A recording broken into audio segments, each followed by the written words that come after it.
जय हिंद दोस्तों, अस्सलाम वालेकुम, नमस्ते, सत श्री अकाल, जय भीम, जय मीम, जय हिंद। दोस्तों, मैं हिंदुस्तानी भाईजान, आपकी आवाज़ आपके साथ आज फिर एक वीडियो लेकर आपके सामने आया हूँ।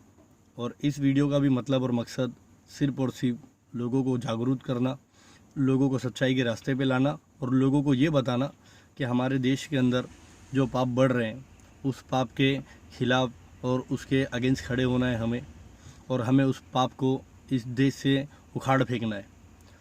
अभी हाल ही में 4 दिन पहले एक रेप हुआ और उस रेप में एक बच्ची है जो 8 या 9 10 साल की है। वो एक शमशान घाट जाती है जहाँ से पानी लेने के लिए। दिल्ली का हादसा ये, एक शहर का, एक ज़िले का।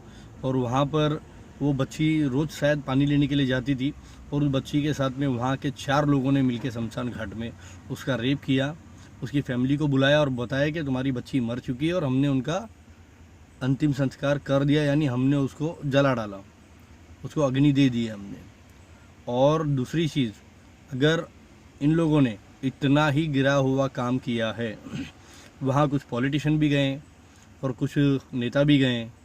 अब लोगों का सिर्फ और सिर्फ उस जगह पर ये फोकस है कि इनको अभी सज़ा क्या मिलेगी।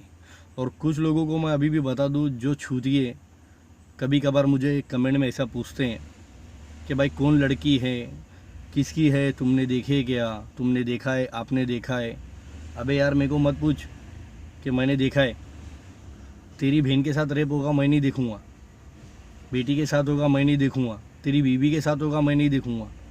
पर जब मालूम पड़ेगा तो मैं आवाज़ बन के उठता हूँ ना, तो तुम लोग भी आवाज़ बन के उठो। तुम लोग पूछो मत कि मैंने देखा है या मैंने नहीं देखा है, या मेरे को पता है वो कौन है या मेरे को नहीं पता है वो कौन है।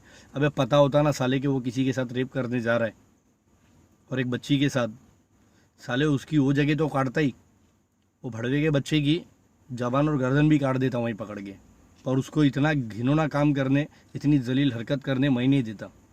मेरे अंदर गैरतमंद है और मैं गैरतमंद हूँ, बेगैरत नहीं हूँ बेगैरतों की तरह। और ना मुझे ऐसे महसूस होता है कि बहुत अच्छा काम हो रहा है। शर्म की बात है, बेशर्मी की बात है कि हमारे होते हुए, हमारे देश में इतना कानून रहने के बाद, इतनी एकता रहने के बाद, इतना सब होने के बाद, इतनी मेजोरिटी के होने के बाद भी इस देश के अंदर बेटी को बहुत बड़ा दर्जा मिलता है और उसी बेटी के साथ रेप होता है और उसके टुकड़े हो जाते हैं, उसको जला डालते बिना मर्जी, बिना मतलब के। कितना अच्छा काम होता है ना। और तुम लोग बड़वे दल्ले जैसा मुंह बना के अपना मार्केट में उतर जाते हो, है ना। पर क्या कर तो कुछ सकते नहीं हो, ठीक है ना। पर बड़ बड़ बड़ बड़ बड़ बड़ करोगे ज़रूर, है ना। अभी क्या लॉकडाउन भी खुलने वाला है थोड़े दिनों में, ठीक है ना। फिर तुम लोग अपनी अपनी मर्ज़ी से रहेंगे तो तुमको तो फ़र्क पड़ता ही नहीं है। दुनिया भाड़ में जावे, किसी की भी बेटी का रेप हो जावे, है ना। दल्ले भड़वेगिरी करने का काम करते रहेंगे खाली। देखा था क्या किसी ने, जानते हो क्या किसी ने?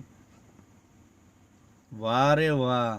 अरे तुम लोगों को अगर किसी के लिए बोलने का अगर तुमको हक नहीं है ना, तो उससे सवाल जवाब भी मत करो।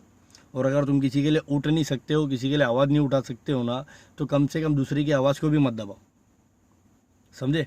और मेरे को कोई फ़र्क नहीं पड़ता है जो छूते मेरे बारे में गलत सोचते या गलत बोलते हैं, या सोचते कि यार ये हमेशा वीडियो बनाते रहता है, हमेशा बोलते रहता है। मैं बनाऊंगा, मैं बोलूँगा, मेरा राइट है, मेरा अधिकार है। मेरे को संविधान ने अधिकार दिया, बाबा साहब ने दिया है, कानून ने दिया है मेरे को ये अधिकार कि गलत होगा तो मैं उसके खिलाफ बोलूँगा, है ना। तुम लोगों को नहीं मिला। अरे मिला नहीं क्या, तुम लोगों का ज़मीर मर चुका है, तो तुम लोग कुछ बोलने वाली नहीं है ना। खाली लॉकडाउन कब खुलेगा, मार्केट कब खुलेगी, ये कब होगा, वो कब होगा, कारोबार कब होगा। होगा जब हर चीज़ बदलेगा ना, तो सोच बदलेगी और देश बदलेगा ना, तो सब होगा। हमारे देश में जो हरामखोर लोग हैं ना, हराम के बच्चे, इन लोगों को सबक सिखाना बहुत ज़रूरी है। और ऐसे अगर दल्ले भड़वों को अगर सबक नहीं मिलेगा ना, ये रेप करते रहेंगे। आज वो बच्ची की बारी थी, कल को हमारी बेटी, हमारी बहन, हमारी माँ, हमारी बीबी की बारी आएगी। तब तक हाथ पे हाथ रख के ऐसा बैठे रहेंगे, कोई फ़र्क नहीं पड़ता ना। पड़ेगा। वीडियो शेयर करो। अगर तुम लोगों में अगर गैरतमंद कहीं भी होगी ना, शर्म होगी, तो वीडियो शेयर करना। आवाज़ नहीं उठाते हो ना, कम से कम आवाज़ फैलाओ। आवाज़ को आगे बढ़ने का और आगे आवाज़ बन के उठने का ना मौका दो। शायद हो सकता है कि मैं तुम लोगों की अगर सुनूं और चुपचाप बैठूं तो मैं 1000 लोगों की आवाज़ उठाने की ताकत रखता हूं, तो मैं उठाऊंगा। तुम तो नहीं उठाते हो, है ना। ज़मीर मर चुका है, ईमान मर चुका है, इंसानियत मर चुकी है ना। बंगड़ी पहन के बैठ जाते हो। पहनो पहनो, अच्छे से पहनो, अपने को कोई घंटा फ़र्क नहीं पड़ता किसी से। मैं आवाज़ उठाऊंगा और हमेशा उठाऊंगा। और कोई रेपिस अगर मेरे हाथ में मिला तो उसके हाथ पाँव तोड़ के निकाल दूंगा मैं। समझ में आया? समझो। थोड़ा घर में बैठते हो ना, लॉकडाउन में बहुत बैठ के आराम किए, तो थोड़ा दिमाग लगाओ कि मैं क्यों बोलता हूँ, मैं क्यों चिल्लाता हूँ। कानून बनना चाहिए इसके लिए फटाफट। हमारे घर में भी बच्चे हैं, कल को वो बच्ची भी बाहर निकलेगी ना, गलत हो सकता है, पर ऐसा नहीं होने देंगे। उसको बीच रोड पे लाके हाथ पाँव काट के फेंक देंगे, उसको फांसी दे देंगे बीच रोड पे लाइट के खंभे पे खड़ा करके। कीले अगर एक लकड़ी में गाड़ेंगे ना तो लकड़ी के ऊपर उठा के पटक देंगे उसको। समझ में आया? ठीक है, चलो चलता हूँ।